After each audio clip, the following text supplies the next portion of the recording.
నమస్తే, నేను మీ మాధురి. ఈరోజు మనతో పాటు ఉన్నారు రాజేష్ చారి గారు, లా ఆఫ్ అట్రాక్షన్ కోచ్. నమస్తే సార్. నమస్తే సార్, మిర్రర్ టెక్నిక్, అసలు ఈ మిర్రర్ టెక్నిక్ ఎలా వర్కౌట్ అవుతుంది? దీన్ని ఎలా చేయాలంటారు? ఫస్ట్ థింగ్, ఎవరికైనా సో మిర్రర్ అనేది మన ఓన్ రిఫ్లెక్షన్ కాబట్టి అది కంప్లీట్ మనకి రిప్లికా. సో మనం ఎలా ఉంటే మనకి అలా చూపిస్తూ ఉంటుంది.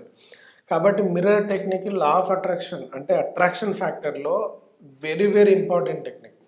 ఎందుకంటే మిగతా టెక్నిక్స్ ఏవైతే మనం మాట్లాడుకుంటామో 555 కానీ లేకపోతే లైక్ స్పైసెస్తో చేసే టెక్నిక్స్ కానీ వేరే టెక్నిక్స్ కానీ చాలామంది చేయకపోవచ్చు, మర్చిపోవచ్చు, సమ్టైమ్స్ మ్యాచ్ అవ్వకపోవచ్చు. కానీ మిర్రర్ టెక్నిక్ 100% అందరు చేయగలరు. రీజన్ ఏంటంటే మిర్రర్ చూడకుండా ఎవ్వరు ఒక్కరోజు కూడా ఉండరు. 99% పీపుల్ రోజు మిర్రర్ చూస్తారు. కాబట్టి ఆ మిర్రర్నే మనం లా ఆఫ్ అట్రాక్షన్కి అడ్వాంటేజ్గా వాడుకోవాలి. ఓకే. దానికోసం ఏం చేయాలి అంటే విజన్ బోర్డ్ అనేది మనం క్రియేట్ చేసుకునే ఒక ఎక్సర్సైజ్ ఉంటుంది. బేసికల్గా లాస్ట్ అంటే మన లైఫ్లో ఒక గోల్ ఉంటుంది, ఆ డెస్టినీ అంటాం కదా, అదేంటో అందరూ డిసైడ్ చేసుకొని ఉంటారు. నేను ఇది అచీవ్ అవ్వాలి, నేను మల్టీ మిలియనియర్ అవ్వాలి, లేదంటే నేను ఆస్కార్ విన్నర్ అవ్వాలి. డిఫరెంట్ కేటగిరీలో అంటే ఒక్కొక్క రంగంలో ఉన్న వాళ్ళకి ఒక్కొక్కటి ఉంటుంది. అలా పర్టికులర్ ఏది ఉందో ఒక్క లైన్, ఆ లైన్ ఒక అఫర్మేషన్ లాగా రాసుకోవాలి. Okay okay. సపోజ్ మనీ కావాలనుకో, మనీలో ఏంటి ట్రిలియనియర్, బిలియనియర్, మిలియనియర్ అలా రాసుకుంటారు కదా. తెలుగులో చెప్పాలంటే కోటీశ్వరుడు, లక్షాధిపతి అలా రాసుకుంటారు కదా. సో అలా ఒక సెంటెన్స్ మనం ఫామ్ రాసుకోవాలి. ఓకే.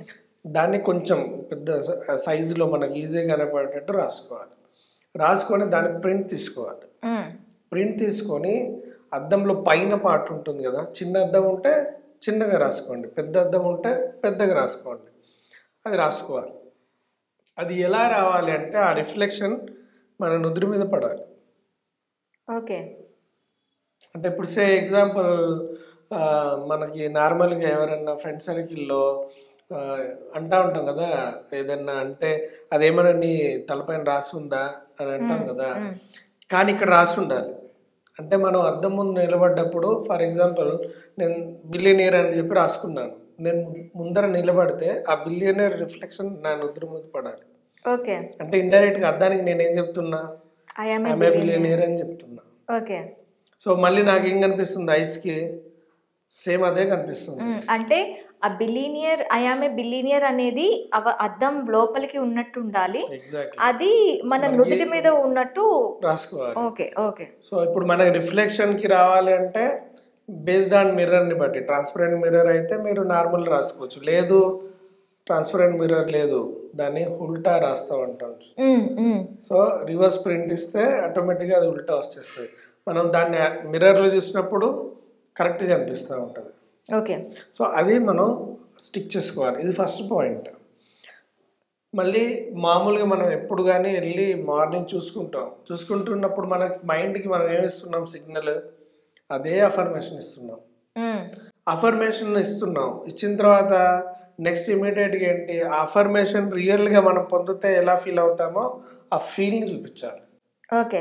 ఫర్ ఎగ్జాంపుల్ నేను ఏదైతే కోరిక అనుకున్నానో అది నెరవేరితే నేను అలాగే ఫీల్ అవ్వను కదా, కొంచెం హ్యాపీనెస్ అనేది యాడ్ అవుతుంది కదా. ఫుల్గా వెళ్ళి బాత్రూంలో అరవడం కాకపోయినా అట్లీస్ట్ ఫేషియల్గా కొంచెం స్మైల్ అది ఇవ్వాలి.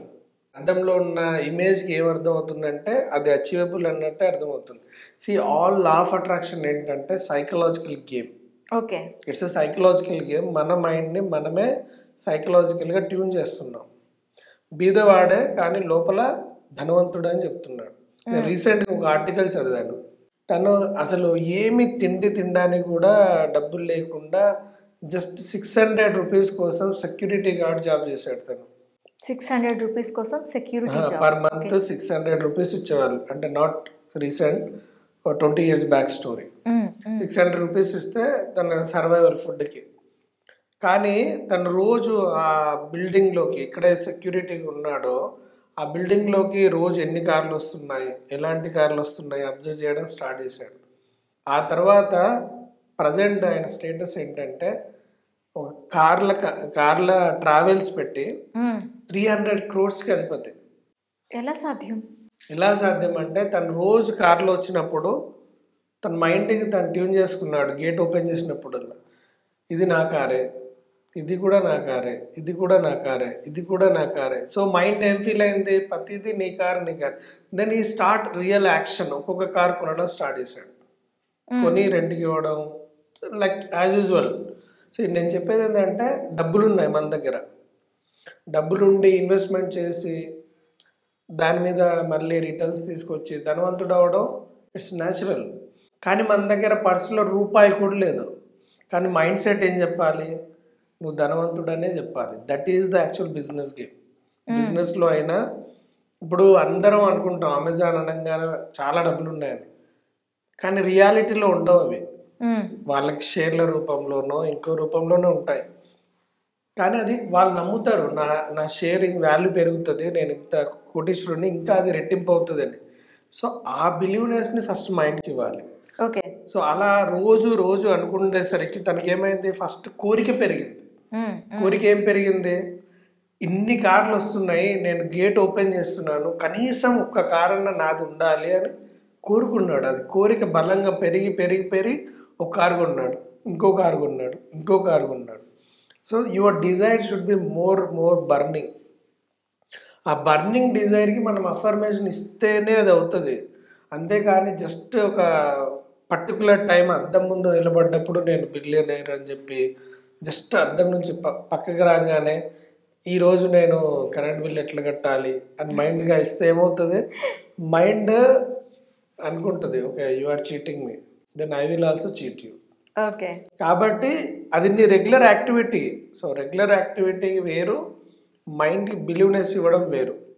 సో ఇక్కడ కూడా ఇప్పుడు మన వ్యూవర్స్ కూడా డౌట్ రావచ్చు, అవును ఇది చెప్పడం చాలా ఈజీ సార్, కానీ బయటకు వచ్చాక ఈవెన్ తో డబ్బులు లేవు కదా నువ్వు అనుకోవాలి, ఒక రోజు నాకు వస్తుంది, కనీసం నేను బిల్ని కూడా చూడను, నా పని వాళ్ళే కడతారు అన్న ఫీల్ని తెచ్చుకోవాలి.